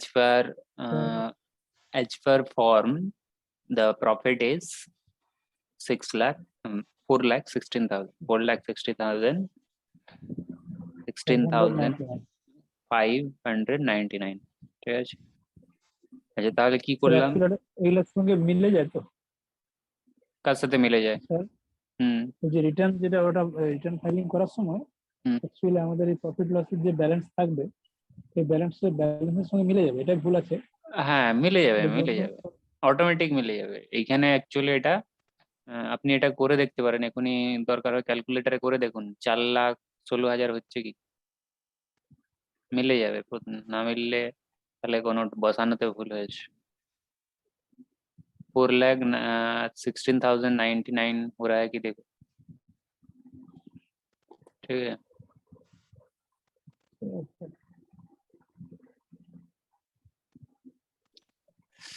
अच्छा, उसके बाद क्या करना पड़ेगा? उसके बाद क्या करोगे? उसके बाद बैंक अकाउंट डालना पड़ेगा। अभी तक क्या किए हो? अभी तक तुमने जनरल फिलअप किए हो। जनरल, जनरल में घर कहाँ है, पैन नंबर क्या है, फादर का नाम क्या है, क्या ऑडिट करना चाहिए, करना पड़ेगा, ये सब फिलअप करे किए हो ना? क्या तुम डायरेक्टर हो, क्या तुम पार्टनर हो, यस नो किए हो? और तो कुछ नहीं किया ना?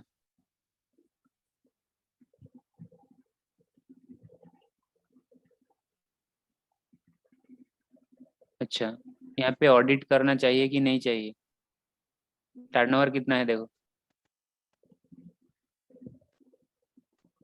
1 करोड़ है ना। टर्नओवर अगर 1 करोड़ है तो ऑडिट करना चाहिए कि नहीं करना चाहिए? 1 करोड़ से ज़्यादा है, ऑडिट तो करना चाहिए ना। तो यहाँ पे क्या करोगे, यस करोगे, ठीक है। Liable to audit, liable to audit लिखा है, हाँ, ये तो अलग है, ये नहीं। लाइबल टू ऑडिट देखो कहाँ पर है, वहाँ पे यस करोगे। Liable to audit, liable to audit दिख रहा है, you are liable to audit. Cursor, मैंने कर्सर देखो, लाइबल फॉर ऑडिट, 1 करोड़ से ज़्यादा है ना, इसीलिए यस करना पड़ेगा, ठीक है। यस कर दिया मैंने। अच्छा, उसके बाद बोल रहा है तो क्या तुम ऑडिट किए हो?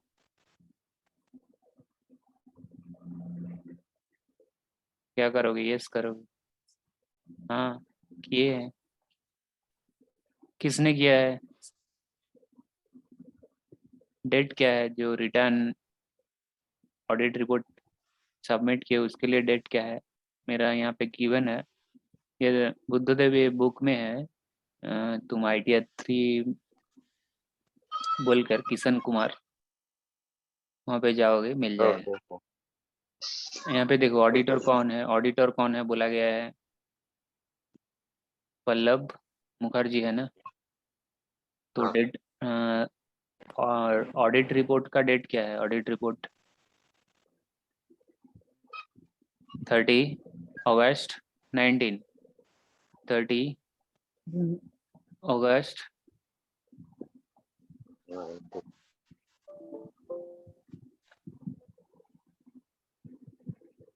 30 उफ,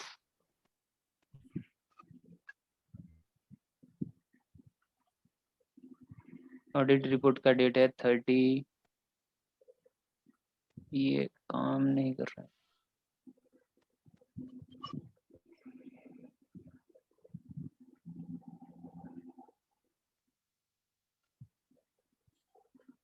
थर्टी अगस्त, करंट ईयर बोलो 20, वो तो पिछले साल का था डेट, 20 मैंने कर दिया।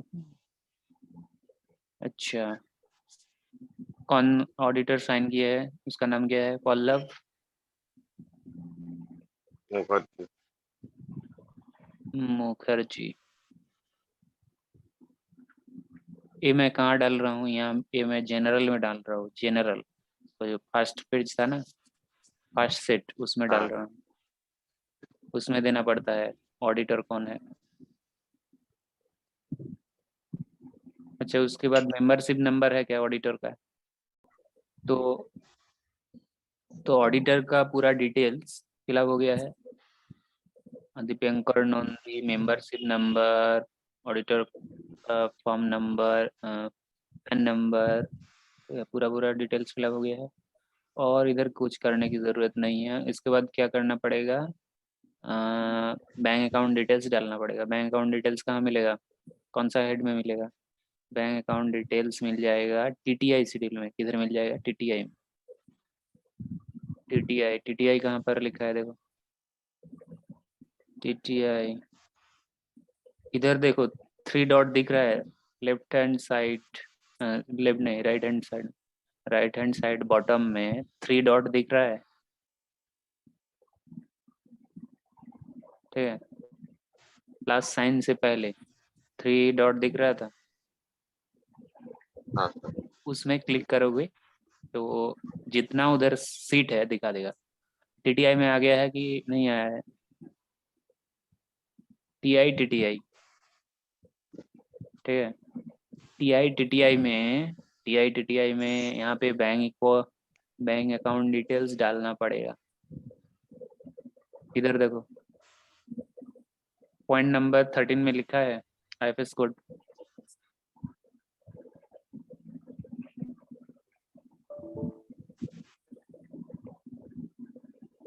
एसबीआई आईएफएस कोड बोलो।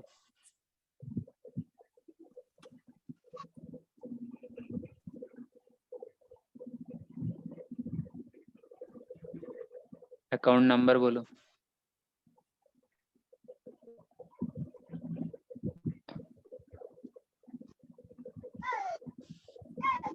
ये टिक साइन देना पड़ेगा, टिक साइन, क्योंकि कौन सा अकाउंट में तुम रिफंड लेना चाह रहे हो वो बोलना पड़ेगा। हो सकता है कि तुम्हारा 5-6 अकाउंट हो। अगर इनकम टैक्स रिफंड लेना चाह रहे हो तो टिक करना पड़ेगा किसी भी एक में, किसी भी एक में। और अगर नहीं भी लेना चाह रहे हो फिर भी तुम्हें मेंशन करना पड़ेगा अकाउंट नंबर, टिक साइन तो देना ही पड़ेगा। तुम रिफंड, तुम्हारा रिफंड हो या ना हो, दोनों केस में ही ये फिलअप करना मैंडेटरी है। उसके बाद वेरिफिकेशन में आ जाओ। वेरिफिकेशन दिख रहा है राइट हैंड साइड में।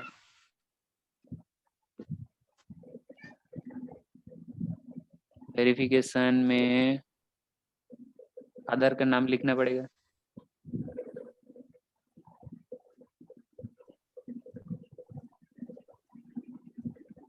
अच्छा, कौन से कैपेसिटी में फिल कर रहे हो? सेल्फ। अच्छा, पैन नंबर अभी तक डाला हुआ नहीं हुआ है तो सीट 1 में जाओ, पैन नंबर डाल दो। देखो मैं कहाँ पर क्लिक कर रहा हूँ, देखो 3 डॉट है ना, यहाँ पे क्लिक कर रहा हूँ। और तुम यहाँ पे भी क्लिक कर सकते हो, इधर तक एरो साइन है। जनरल में आ गया। पैन नंबर डालो, पैन नंबर इधर डालना पड़ेगा, इधर पैन नंबर डालना पड़ेगा, इधर। पैन नंबर अभी तक डाला हुआ नहीं है। पैन नंबर जो दिया रहेगा, अगर नहीं दिया हुआ रहेगा, यहाँ पे प्रमित खन्ना लिखा था तो पी लिखना पड़ेगा। पैन का जो फॉर्मेट है उसके हिसाब से पीपी लिखना पड़ेगा, क्योंकि प्रमित है ना, प्रमित खन्ना, तो पीपी देना पड़ेगा। और अच्छा, मैंने पैन का फॉर्मेट कैसे बनाते हैं, कैसा होता है वो मैंने बताया है ना। फास्ट 3 डिजिट, फास्ट 3 लेटर कोई भी डालो। और पी देना पड़ेगा इंडिविजुअल के लिए, 4th लेटर पी देना पड़ेगा। और 5th लेटर पी देना। 5th लेटर क्या होगा, वो जो पर्सन है उसका अच्छा, उसका सारनेम का फर्स्ट वर्ड देना पड़ेगा, सारनेम का फर्स्ट लेटर देना पड़ेगा, सारनेम का फर्स्ट। यहाँ पे क्या नाम लिखा है देखो तो, प्रोमित। सरनेम क्या है, सरनेम क्या लिखा है, खन्ना है ना, तो क्या होना चाहिए यहाँ पे, पी के जगह के होना चाहिए, ठीक है ना। लास्ट नेम जो है, लास्ट नेम तो खन्ना है ना, तो फिफ्थ लेटर जो रहेगा वो क्या रहेगा, खन्ना का के रहेगा ना। अच्छा, टेटस क्या है, इंडिविजुअल।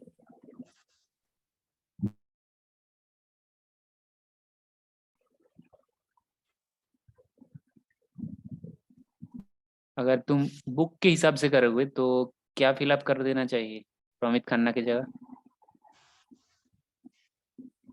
बोलो। बुक में जो क्वेश्चन दिया हुआ है उसके हिसाब से करोगे तो क्या फिलअप करना चाहिए? सब 20 सर, नारायण, लास्ट में तो नहीं नहीं, यहाँ पे नारायण वासु दिया हुआ है, उसका पैन भी तो दिया हुआ है, डेट ऑफ बर्थ भी तो दिया हुआ है, एड्रेस तो दिया हुआ है, इसी को डालना पड़ेगा, ठीक है, अंडरस्टूड। अच्छा, मैंने लिख दिया प्रमित खन्ना में और चेंज नहीं कर रहा हूँ, ठीक है। अच्छा, डेट ऑफ बर्थ कुछ भी डालो या फिर उसका जो है वही डालो जो दिया हुआ है। डेट ऑफ बर्थ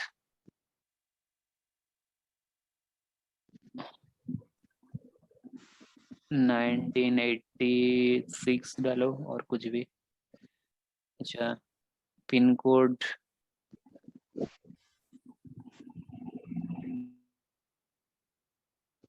हो गया।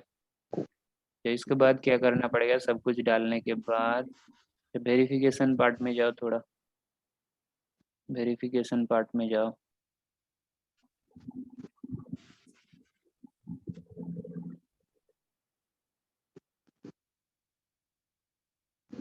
वेरिफिकेशन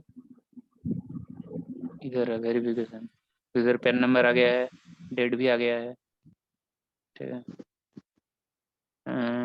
तो उसके बाद क्या करोगे, जनरल में फिर जाओ। जनरल में राइट हैंड साइड में देखो कैलकुलेट टैक्स दिख रहा है। जनरल में राइट हैंड साइड में कैलकुलेट टैक्स दिख रहा है। हाँ सर। क्लिक करो, क्लिक करने से दिखा देगा क्या क्या फिलअप अभी करने अभी बाकी है। क्या फिलअप करना बाकी है, रेसिडेंशियल स्टेटस डालना है, बोल रहा है ना।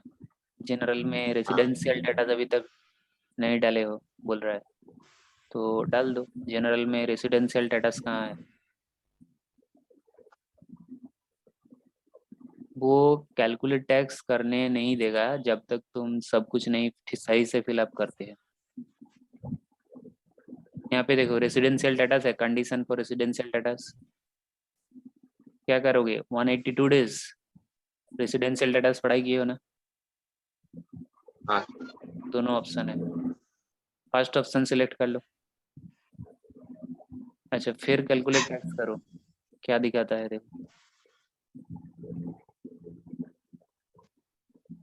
क्या दिखा रहा है, क्या तुम डायरेक्टर थे कंपनी में, ठीक है ना।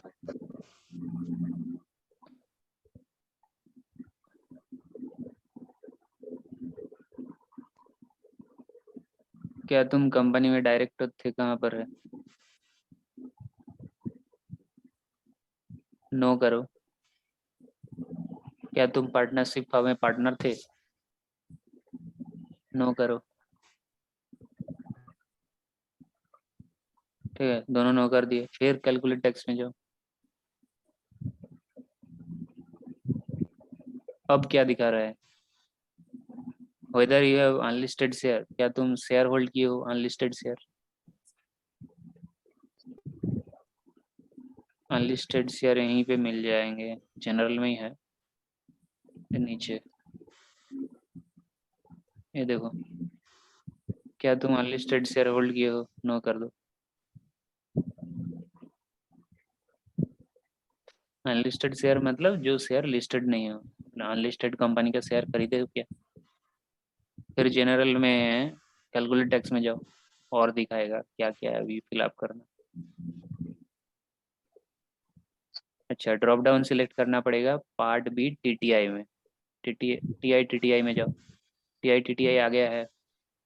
यहाँ पे देखो क्या तुम्हारा फॉरेन में कुछ एसेट है, बोलो फॉरेन में कुछ एसेट है क्या, पॉइंट नंबर 14 में नहीं है, तो नो करो।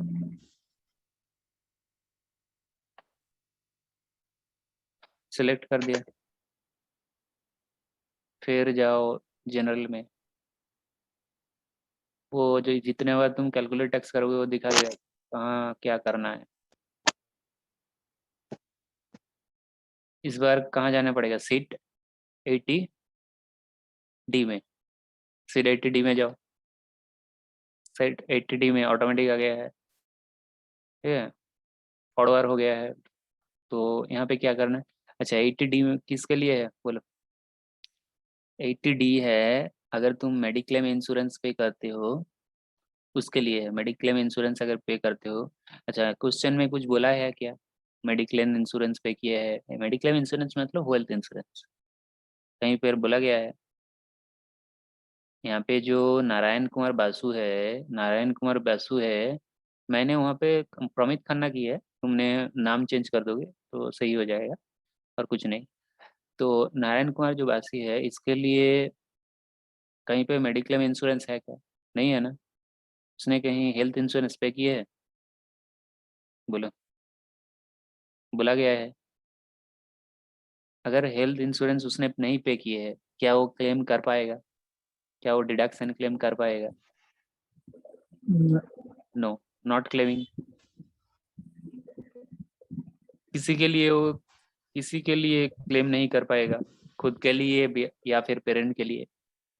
ठीक है, नो कर दो, नॉट क्लेमिंग करोगे। तो फिर आ जाओ जनरल में, जनरल में आ जाओ, जनरल में फिर कैलकुलेट टैक्स करो।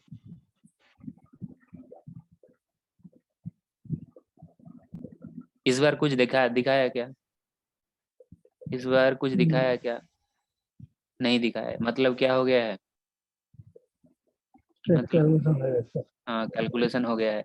अगर तुम टैक्स देखना चाह रहे हो तो जाना पड़ेगा कहाँ पर? TITTI में। TITTI में जाओ, TITTI में तुम्हें टैक्स दिखेगा। ई पे टैक्स दिखा रहा है। पॉइंट नंबर 11 देख रहे हो? पॉइंट नंबर 11, पॉइंट नंबर 12 देख रहे हो? पॉइंट नंबर 11 में क्या दिखा रहा है? अमाउंट पेबल दिखा रहा है। पॉइंट नंबर 12 में क्या दिखा रहा है? रिफंड। क्या होगा तुम्हारे लिए? पेबल होगा, तुम तो कुछ भी नहीं पे किए। कितना पे करना पड़ेगा? 1000। ठीक है, 1000 पे करना पड़ेगा, 1000 पे करना पड़ेगा। उससे पहले देख लो कितना टैक्स हुआ है, कितना टैक्स कितना हुआ है। अच्छा इधर देखो, tax at normal rate, normal rate में कितना टैक्स हुआ है?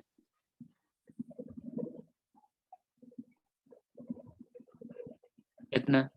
और tax payable on total income देखो, टैक्स पेबल ऑन, मेरा कर्सर फॉलो करो, tax payable on total income कितना है? 8330। और पूरा पूरा इनकम क्या हो गया है? रिबेट, रिबेट हो गया है। रिबेट, रिबेट मतलब समझते हो? रिबेट मतलब छूट, छाड़। इसीलिए कुछ टैक्स नहीं देना पड़ रहा है, लेकिन डिले फाइलिंग करने के लिए, डिले फाइलिंग करने के लिए क्या देना पड़ रहा है? क्या देना पड़ रहा है? Late fee. वो जो तुमने 234A पढ़ा था, जिसमें बोला गया था कि डिले में फाइलिंग करोगे तो लेट फी देना पड़ेगा 1000 लेट फी लग रहा है, क्योंकि इसका जो टैक्सेबल अमाउंट है वो 5 लाख के अंदर है ना, इसीलिए 1000 लग रहा है। और ये जो रिटर्न मैंने फाइल किए, फिलअप किए है, ये कौन सा ईयर के लिए? ये है असेसमेंट ईयर 2021 के लिए, असेसमेंट ईयर 2021 के लिए फाइल में जो प्रिपेयर किए है। अच्छा उसके बाद क्या करना पड़ेगा? जनरल में जाकर जनरेट XML करना पड़ेगा। वो टैक्स पे करने के बाद, वो जो फी था, वो फी पे करने के बाद जनरेट XML करना पड़ेगा। जनरेट XML करोगे तो क्या हो जाएगा? एक XML जनरेट होगा। अच्छा इससे पहले तुम्हें टैक्स पे करना पड़ेगा, टैक्स पे करके उसका डिटेल भरना पड़ेगा, उसके बाद ही तुम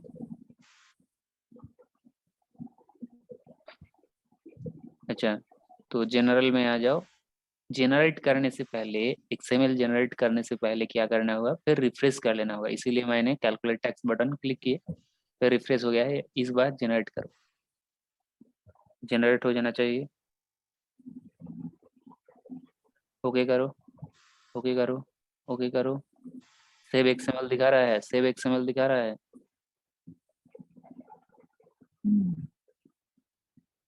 तो एक XML डॉक्यूमेंट बन गया है, XML डॉक्यूमेंट बन गया है। कहाँ पर सेव हो रहा है देखो, दिखाएगा कौन सा पाथ पर सेव हुआ है। डेस्कटॉप में, डेस्कटॉप में सेव हुआ है कि नहीं? ITF3 बोल के, ठीक है। अच्छा देखो डेस्कटॉप में XML फाइल बन गया है कि नहीं। ये ITF3, ये है XML फाइल। ये पूरा डेटा डाले थे ना, Pramit Khanna Kharagpur, date of birth, Pallav Mukherjee, Dipankar associates. ये सर XML, ये वाला आर्टिकल को ये वाला कहाँ से दिखेगा सर? ये अपलोड करना पड़ेगा। वो जो मैंने XML जनरेट किया है ना, हाँ, वही तो ये जो यही तो XML का जनरेट किया हुआ फाइल है। XML देखो डॉक्यूमेंट लिखा अच्छा दिखा रहा है, टाइप ऑफ डॉक्यूमेंट क्या दिखा रहा है? हाँ XML डॉक्यूमेंट। हाँ, उसी उसी के ऊपर क्लिक करोगे तो वो दिखाएगा। XML डॉक्यूमेंट ऐसे ही दिखते हैं, XML डॉक्यूमेंट ऐसे ही दिखते हैं। अच्छा अच्छा। इसी को क्या करना पड़ेगा, अपलोड करना पड़ेगा। इसी को क्या करना पड़ेगा, अपलोड करना पड़ेगा। तुम्हारा सर मान लीजिए कोई हम लोगों को दिया है मतलब उसको चेंज वगैरह करना है, तो फिर सर उसको खोलेंगे कैसे सर? फिर मतलब उसके खोलेंगे लिए तो इसी कोई सॉफ्टवेयर से खोलेंगे, इसी सॉफ्टवेयर से फिर खोलेंगे। यहाँ पे जाओगे, यहाँ पे जाओगे, चेंज वगैरह करना है तो यहाँ पे इंपोर्ट करना पड़ेगा। इंपोर्ट दिख रहा है, इंपोर्ट हम्म, जैसे टैली में इंपोर्ट करते हैं ऐसे ही इसमें इंपोर्ट करोगे। देखो मैंने किया, कहाँ पर है तुम्हारा वो फाइल, मांग रहा है। अच्छा, इंपोर्ट में जाओगे, ठीक है, इंपोर्ट। इंपोर्ट करने के बाद तुम फिर जो ऐड करना है, लेस करना है करके फिर सेव कर दो XML में। अंडरस्टूड, ठीक है। तो तुम्हारा नेक्स्ट क्लास का टाइम हो गया है, तो हाँ। आज इतना ही। ठीक है, एंड कर रहा हूँ। ठीक है ओके। सर।